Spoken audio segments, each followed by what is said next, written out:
right, in this episode of Investors and Operators, I sit down with David Cibrian, CEO and co-founder of ATI Partners.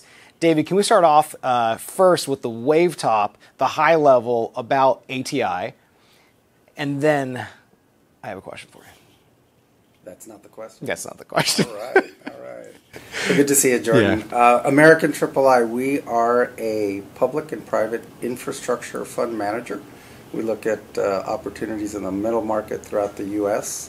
To invest in transportation, digital or social community infrastructure. All right, we're going to dive deep into the founding story, why you do what you do. But the question I would like to start with is, what is one of your favorite books? Because I need to go off and get a new Audible book. So one of my favorite books is Letters to Our Fathers. It was written by a former CNBC journalist who has since passed away, Tim Russert, and it is just a fantastic book. It's, looking at fatherhood through the eyes of both the kids and the fathers. I love the book. I've read it a couple of times. Continue. I want to learn more. What are some of the highlights or interesting parts? It's just, it's a series of letters, as the title says, about, the relationship between fathers and their kids and different things, everything from happy moments to sad moments to crisis to parenting. And it's just, there are points in time where it actually makes you just laugh out loud, and other times where it's a bit of a tearjerker. So it's a great kind of personal tone about what Tim was going through. How has that maybe shaped the way that you interact with your family? Well, when you hear and listen to other people's story, Jordan, it really sort of helps you keep yours in perspective. And as busy as we get and the stress on the day-to-day, there are key moments in the life of our kids and ourselves as parents that, if you blink, if you're not paying attention, you'll miss them. And I think it's really sort of helped to ground me a little bit reading those kinds of stories. So let's talk about your growing up. What was your first job? First job. That brings back some good memories. First job was the Big Penny Car Wash in Cerritos, California, where I grew up. That was a really interesting story. My dad is a Cuban immigrant, first-generation American, born in Miami, moved to Los Angeles at a young age, grew up in L.A. He comes home one afternoon early from work, and he never came home early from work. He was early out the door and late back in the door. Comes home in the afternoon. It was the summer right after I turned 16. I had a license but no car. A lot of friends had cars. And he comes home and comes in with a set of keys and says, "Hey, I bought you a car this afternoon." I jumped up, went outside. It was the ugliest looking, used, beat up Cutlass Supreme. It was bronze colored. It was pretty hideous, but it was a car. And he holds out these keys and it says, "It's yours as soon as you get a job." And he puts it in his pocket. So I went back inside and I called my buddy and said, "Hey, my dad, the car, I need to go get a job." And he's like, "Nobody gets a job in the middle of summer." He goes, "Come over, I'm going to figure it out." So got in his car, went over. I was in my dress shirt, dress slacks, my only pair of dress shoes. I was going to go to the shopping mall and apply up and down and try to find a job so I could get this car. And on the way to the mall, two blocks down the road, turns left, and there's this huge help wanted sign in front of the car wash. And I tell Chris, my buddy, "Pull in there." And he's like, "I don't need a car wash." I said, "Pull in there." Jump out of the car, and I go up and I find the manager-looking guy. And I start talking to him, and I tell him, "I want to apply for a job. I saw your help wanted sign." And he said, just sort of looks at me all dressed up, and he says, "You want to work here?" I said, "Yeah, I need a job. I need a job right away." And right there he gets interrupted by one of his employees who came over. He was in a fluster, and the employee couldn't speak English. He spoke Spanish, and the owner couldn't speak Spanish. And they're trying to communicate, and it was something really urgent. The employee was really upset. So I watched this unfold for about 3 or 4 minutes, and then I just stepped into the conversation. I said, "I think I can help." And I start translating Spanish to English, English to Spanish. Just goes back and forth for about 5 minutes. Crisis averted. Employee has his instructions. He goes off. The owner turns back to me, looks at me again. He brushes me up and down and says, 9 o'clock tomorrow. I'll be here. So I went back home in less than an hour. I had a job. I had my car keys in my pocket, and we were off. I'm seeing some themes here about identifying opportunity, seizing opportunity. Well, hey, it was necessity. Necessity. It was necessity. I had a goal. The goal wasn't even set by me. It was set by my dad. He goes, "You want a car? Yeah. Well, go get a job so you can afford your own car." And I had to adjust. I was on my way to apply for a certain type of job, but there was another one right there in front of me, and the goal was getting a job, not particularly a particular kind of job. It was just getting a job and getting into that car as a 16-year-old guy. So I adjusted, and worked out great. I actually ended up working at the Big Penny Car Wash, which is still there today, for 2 years, and made my way up to assistant manager of the car wash. I was off to the races. Success was before me. Awesome. What's the story with your parents coming here?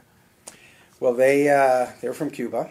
Mom and dad, born there, grew up there, and in early '59, the world changed down there.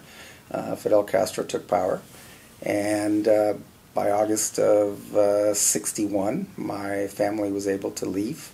So they flew out of Havana, landed in Miami. How did they get here? Was it a certain time with U.S.-Cuba relations that there was a window that they could fly to there? Sort of. It was the beginning. It was still the early days. It was still unclear what was going to happen. They were still giving out a very select number of kind of exit permits, as the Cuban government called it. Both of my grandparents were business owners, and they were able to just get in the queue and get approved. So my father's parents, my father and my mother, they were engaged at the time. They were able to get out. They were able to get 4 exit permits. My mom's parents stayed behind, and they were behind for about a year before they were able to get out. But they saw an opportunity to get their daughter out of the country, so off she went to Miami, and they landed in South Florida without jobs, without really knowing anyone, and certainly without speaking the language. And that was in August of '61, and I was born in '63 in Miami. How did growing up in that household where your parents immigrated here, how did that affect you? It affects me every day. It really does. It's ingrained in you to have been sort of brought up in that sort of situation. I mean, my parents were immigrants. They got here with literally nothing. They had a suitcase each. My father was studying to be a mechanical engineer in Cuba. He was finishing his college studies. And he got to Miami with nothing. 2-3 days later, started looking for work. Ended up, his first job was as a day laborer working for a Miami Beach hotel, washing dishes. So he and 2 other guys did a 12-hour shift, washed dishes, and at the end of the shift, the manager of the kitchen told him to leave. And they said, "Well, what about our pay?" And he said, "I don't pay people like you." And so my dad's first job experience in the U.S. was a 12-hour free gig washing dishes in a Miami hotel. And he did he have family? Was it just he and your mom? That's right. And they weren't married yet. He was with his parents, and then my mom was staying with friends, and that was his first job, his first experience. So it shaped him, and it taught him some things, and I can tell you it taught me some things growing up with those stories. How did that work ethic kind of play out throughout your career? From going into law and the different steps you've taken in your career to where you're at now. Just what are some more, I want to add some more meat on the bone in terms of, how it affected your day-to-day. Well, look, it sets a really high bar, right? When you kind of grow up in that environment, I'm the first person in my family to finish college. So it's, what's expected, what's required, it becomes sort of the standard. And, you just set your sight on a strong work ethic, on persistence, on thoroughness, and you get through. It worked for them. Let's talk about another book you were mentioning, which is Leadership Isn't for Cowards. Leadership Isn't for Cowards. It's a great book. It's the one book I've got sitting in my office upstairs right now. And it's just a book about real sort of leadership self-awareness, Jordan, and just kind of how to challenge people, how to motivate people, and how to make the tough decisions. And it's not for everybody, and that's kind of the thesis of the book. Does that book resonate with you for a certain reason, in terms of like your leadership style was a different way and then you had to evolve as a leader, or was it reinforcing certain things for you? I mean, how has that affected the way that you manage and lead teams? Well, I'll tell you, I saw the book. This was years ago. I saw the book, and because I believe just in the title of the book, because I really do think leadership isn't for the faint of heart, it drew me to just pick up the book, page through it, and I bought it. And, you know, it is really sort of, for me, it's been a little bit of the playbook, right? How to address situations. And look, I think my leadership style has proven to be effective over the years in the various things I've done, whether, you know, it was in professional services and now fund management. But we can always learn. We can always, you know, kind of determine from new situations, new circumstances, kind of how we need to adjust our behavior as well. What is your style? I mean, how would you characterize your leadership style? Look, I consider myself to be a real collaborative leader, somebody that really understands kind of what his strengths are, what the weaknesses are, and that's kind of what you go to plug, right? Yeah. Collaborative, but again, once I feel I've gotten sufficient input, I'm decisive and follow through on the execution. It's interesting you mentioned that right there, because so much of my past was overly consensus driven, because that's how I gathered information and then would decide, but I was spending too much time gathering data, and it's like, okay, well, sometimes you just need to make a decision. No, that's absolutely right. And, you know, I was in a conversation recently with someone, and they said, well, after having a sort of 25-year-long, very successful, very prestigious law firm career, how did you get into fund management a decade ago? And my answer is simple. It's, you know, when I was a big law firm lawyer, I was selling two things: trust and judgment. I'm in fund management now. We're selling two things: trust and judgment. And at the end of the day, again, if you're going to be a courageous leader, you got to trust your judgment. Get your inputs, gather your facts, and don't be afraid to make the decision and follow through on it. So I think that judgment comes through the wins and the losses. And absolutely. What are some of the losses that have shaped you, but it might have taken a year plus to truly rebound from that and to turn that into a positive? What has been the most painful leadership experience you've had? The most painful leadership experience is always on the human resource side, Jordan, time and time again. And it's, you know, it's the situation where you've made a hiring decision and you thought that that individual was going to be a fit in your organization, in your culture. That individual, of course, thought they were going to be a fit in your culture, in your firm, and it just doesn't work out. And being able to sit down and make the determination that that didn't work out, and having that conversation, and, you know, doing it in a way that is compassionate, but just, again, being able to make the decisions that sort of protect the firm as a whole and that individual, to get them to move on to a place where they will be more successful than where they are right now. That's always been the toughest part. So speaking of leadership, let's go to the story with ATI Partners. First off, what does ATI mean? ATI stands for American Triple I. And the letter I, the triple, is infrastructure, innovation, and investment, which is what we do. That's at the heart of what we do. We look for making investments in infrastructure projects or infrastructure companies that are innovative, right? Not just the toll roads and the bridges and the tunnels, or the sort of infrastructure-oriented tech company, but something that's innovative, something that has the potential and opportunity to really kind of change the subsector or the vertical that you know, particular project or portfolio company is involved in. What was the kind of the impetus for co-founding the business, and like, why does this need to exist? Well, look, we have got a massive infrastructure problem throughout the country. It hasn't been talked about as much as it's currently being talked about. The infrastructure bill finally became a reality. It's now law. There's a significant amount of effort and initiative that's now going to be directed at trying to solve the country's infrastructure problems. But we don't just solve it by doing the big projects in the big cities, right? We need to look throughout the country. So the impetus for ATI was when my partner and longtime friend, Henry Cisneros, and I sat down in the 2017, 2018 timeframe, and we were working together, as we have off and on for more than 2 decades. And we started to talk about how to sort of bring private capital into middle America, into the middle market, to solve for the infrastructure issues. We spent a lot of time developing the thesis and the business plan that's ATI, and we launched the firm in early 2019. And we've had an incredible amount of success in a short amount of time, finding opportunities, winning projects. We're involved in projects like the redevelopment of Terminal 6 at JFK in the middle of one of the biggest travel crises in history, which is the COVID pandemic. That project's approved. It's headed to financial close next year. We're in the middle of it. How long does that take to do that project? Well, once you break ground on it.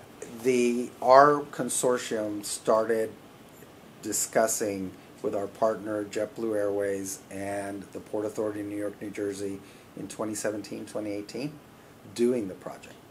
And then we were going to close on it right before the pandemic, so everything got put on hold.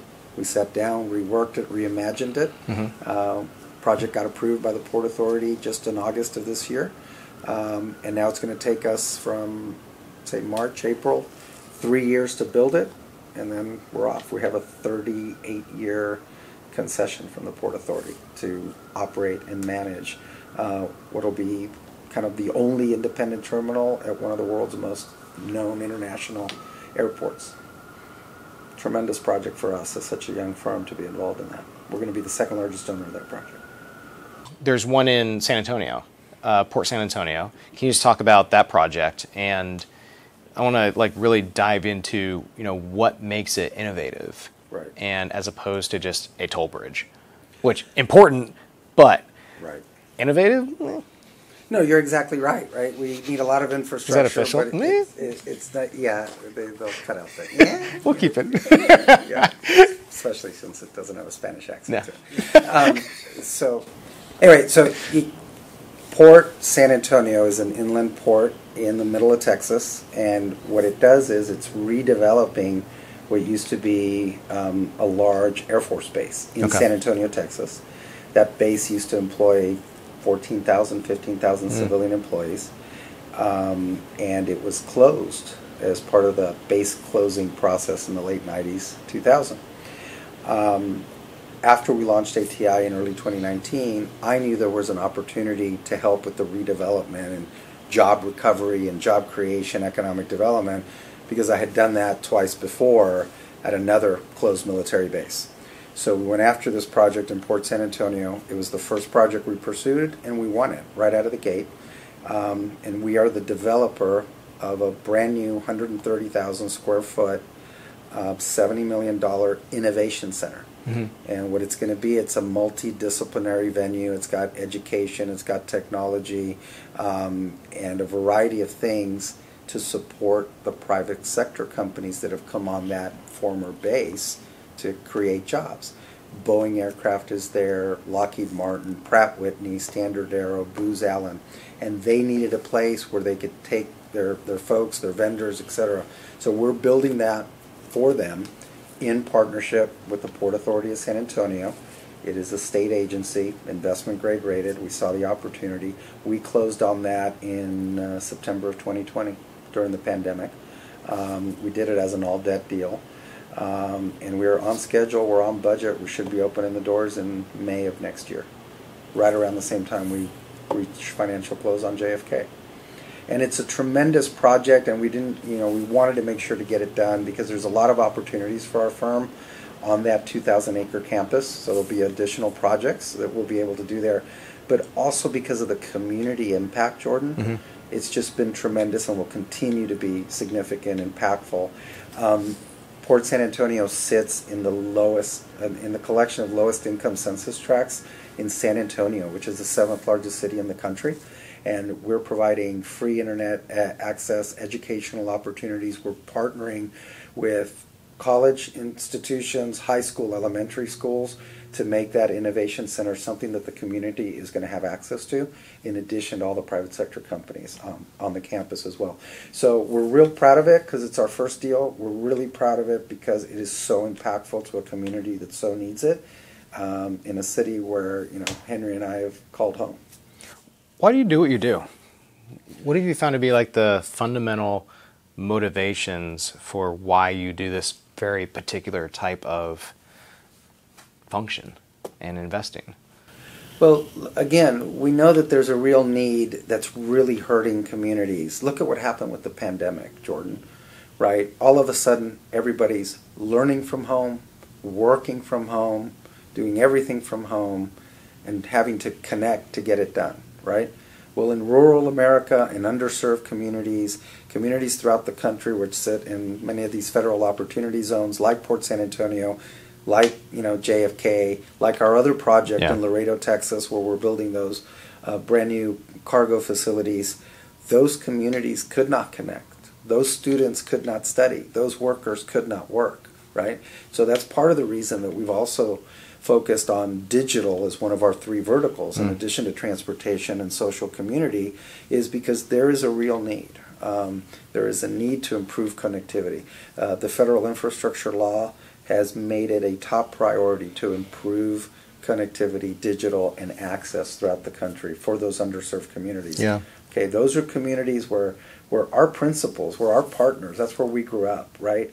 We are Hispanics, we're African Americans, we grew up in those communities, we know what it means to be sort of the last one down the line to get the benefits, to get the services. So doing a project like Port San Antonio, having the economic development impact of doing a project like JFK, or doing the Sepulveda Transit project out in Los Angeles, all of that is impacting the communities. And those are the projects we want to focus on. It's such a underappreciated dynamic where people didn't even have internet at home. And on top of that, a lot of them didn't even have computers that they had internet. And the lower income communities, I think that really came to the forefront during the pandemic and realized that infrastructure is so much more than a bridge. And did we have the nationwide infrastructure to support the broader population? No, it's exactly. It's digital, it's the connectivity, and then what happens? So people couldn't go get health care, right? Unless you were either, you know, sick with COVID or had something really grave. So then we went to telemedicine over the last 18 months. Well, if you can't connect, you can't talk to your doctor over a video, right? Your doctor can't see you. So it's healthcare, it was education, it was work. So it's digital. But look at what happened in Flint, Michigan with water systems. What's happening with wastewater? What's happening with bioenergy and what we can do? A lot of talk about renewables, right? But, you know, it's really about transition energy. It's about transitioning from the energy we've been used to the energy we could get used to. We're working on a grid resiliency project. We've got a national joint venture we're working on and with. I was in Texas during the great ice storm of February of this year. And, you know, people died because the grid wasn't strong enough. It wasn't resilient enough. So we're working on a joint venture through some state-of-the-art innovative microgrid technology to be able to create a better grid during peak times and also during emergencies. And it's not going to be an ice storm. It's not going to be a heat wave that creates fires in the Pacific Northwest. It's going to be a cyber attack, or it's going to be some other catastrophe or calamity that then puts that type of infrastructure at risk. And we're trying to be part of the solution to that as well. What was that cyber attack? I think it was on the pipelines, or? That's right. There was a cyber attack on the pipeline where they basically took the system hostage, and then they had to pay, you know, kind of ransomware, green mail to get them back operational. Same kind of concept, right? Where's the resiliency? Where's the infrastructure to prevent against our infrastructure coming under that kind of attack? How does your asset class kind of fit into the broader mix of an LP's portfolio? How should, just kind of thinking about, the next 5 years and 10 years, how well understood and appreciated is this particular asset class within the LP community? maybe a different question, or what are some of the misconceptions about infrastructure investment within the LP community? Well, look, I think for a while there wasn't sort of a clear understanding of how infrastructure fit well into the overall portfolio construction. A lot of traditional LPs, very large institutional LPs, had infrastructure as just sort of a hidden component of maybe their real assets portfolio. And that has started to change firmly and finally, right? LPs now understand the power of long-dated assets like infrastructure. They understand that there's a natural inflation hedge to having that kind of long-dated infrastructure type asset. So it's really changing, and the LP community in the U.S. in particular has really started to understand the asset class. But we're behind. We're still behind the Australians, the Canadians, the Europeans, who figured out how to both build and finance infrastructure quite a bit before we did. But it's headed very much in the positive direction, and I mean it's very difficult to find a mid-sized to larger institutional LP, a state or local pension system who really gets it. That isn't now really sort of setting aside and allocating for infrastructure. Everyone's starting to do it because it is a natural sort of long-term part of your portfolio construction.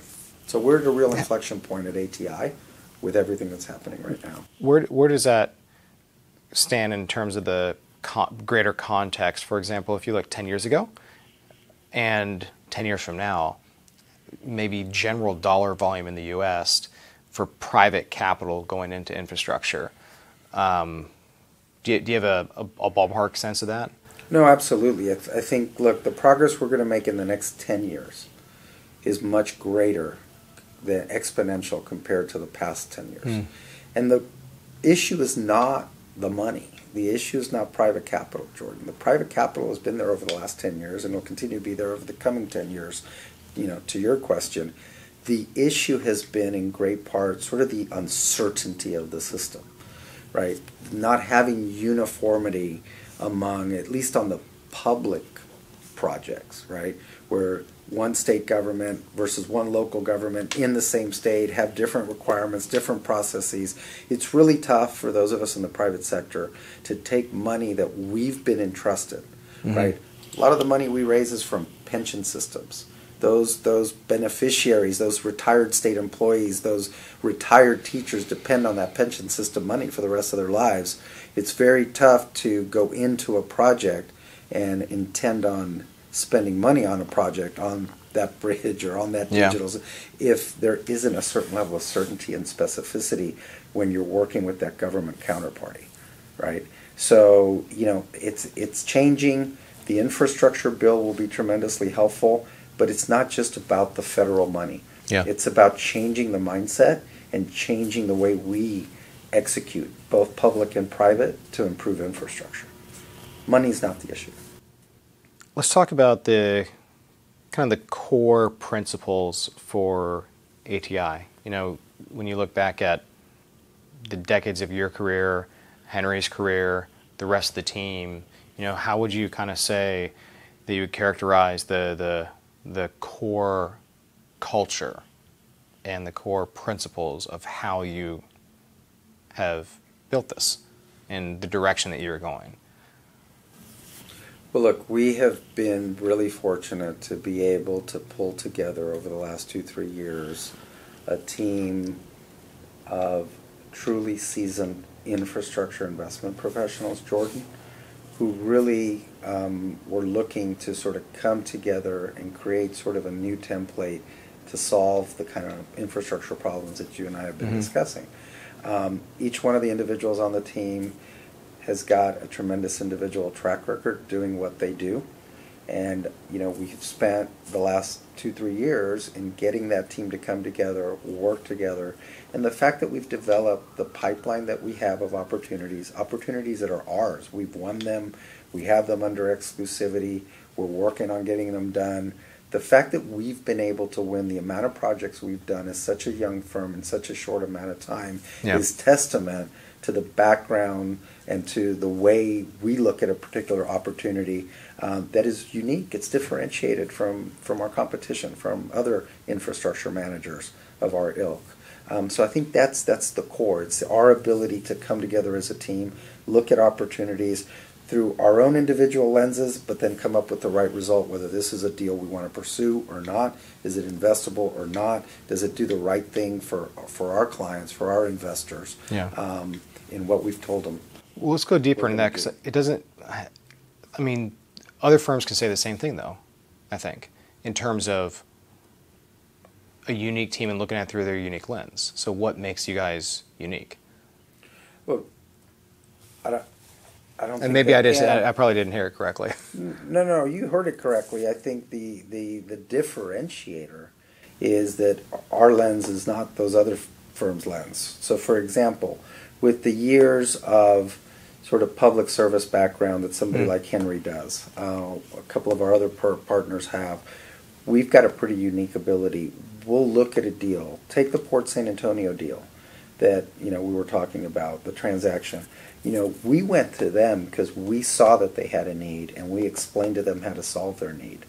There aren't a lot of infrastructure investors that have the ability, because they are not at the intersection like ATI is of government, investment, and community impact, right? We've got expertise in all three of those, and those are critical to getting an infrastructure project done. It's not just, again, it's not about just having the money and knowing how to invest the money. It's about knowing whether that government counterparty is really going to be able to get that deal done.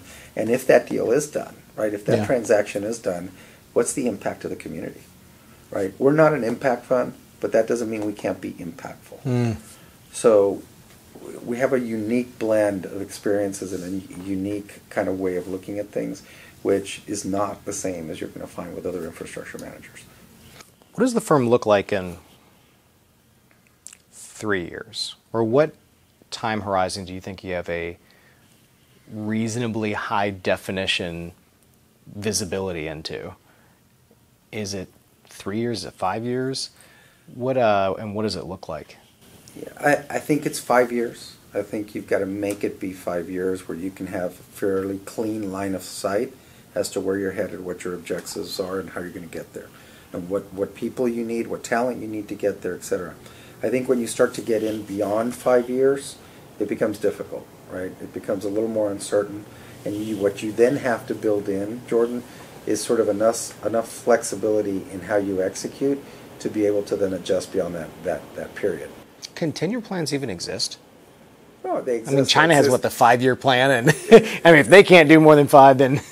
They exist. They exist in corporate America. They exist in other parts and industries, but it's about the adaptability, right? Again, so you can only control so much into the future, and then you've got to be able to make sure that you have the resiliency in your business plan that you can adjust depending on what you didn't see, right? It's the same thing we do with our projects and the infrastructure companies we invest in, right? You hear investors talk a lot about the resiliency of the model of the project. Yeah, the model's got to have. And I think that this goes back to the earlier point you were making about your family story, about your parents coming here and having nothing, and they had to adapt. They had to become resilient. And other people in the firm probably have similar stories, and that's perhaps partly part of the unique fabric of who you are in being adaptable, and that going back into the unique DNA is the ability to say, hey, this worked for the past 3 years, but we have to do something different.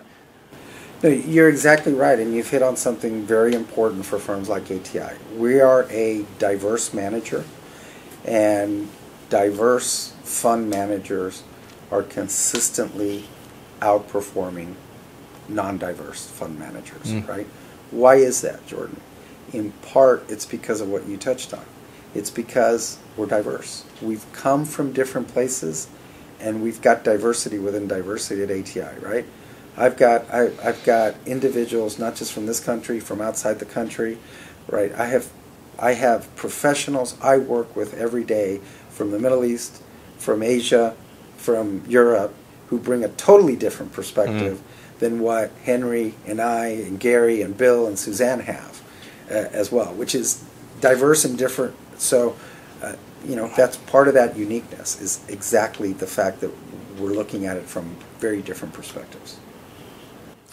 What does success look like to you 5 years from now? Happy investors. Investors that agree that we did what we told them we were going to do. That's success. Because then they'll be with us. They'll be with us time and time again. What advice would you have to the 23-year-old version of yourself? So you're out of college, but you have you're starting your career, and you're like, you know what? Hey, looking back on this past 20 plus years, like, here's what you should do. A little secret inside ball for career advice here. Breathe a little more. Don't take yourself so seriously. It'll all work out if you don't quit. If I had to look back in those post-Big Penny car wash days, that's what I would tell myself. Just breathe a little. It'll all work out. Just don't quit. All right. There we go.